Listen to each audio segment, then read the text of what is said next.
ইনশাআল্লাহ আমি অনেকদিন থেকে আপনাদের মাঝে আছি, আপনাদের সঙ্গে থেকে আমি আপনাদের সঙ্গে কাজ করছি।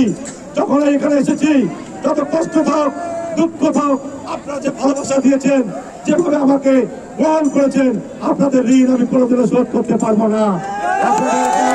যখন উপস্থিত হই সমস্ত কষ্ট ভুলে যাই, আপনাদের ভালোবাসা থেকে আপনারা যেভাবে আমাদেরকে গ্রহণ করেন, সমস্ত কষ্টকে আমি ফুল বাড়িতে আসলে সবকিছুকে আমি ভুলে যাই। আপনারা দোয়া করবেন, সহযোগিতা করবেন। ইনশাআল্লাহ আগামীতে আপনাদেরকে নিয়ে সকল পক্ষ নিয়ে আগামী সংসদ নির্বাচনে আমরা আমাদের কাঙ্ক্ষিত লক্ষ্যে মহান রব্বুল আলামিন যদি আমাদের পরিচয় তৌফিক দান করেন, আমি ইনশাআল্লাহ কথা দিচ্ছি, আমি মৃত্যুর আগ পর্যন্ত আপনাদের সঙ্গে থেকে আমি আপনাদের কাজ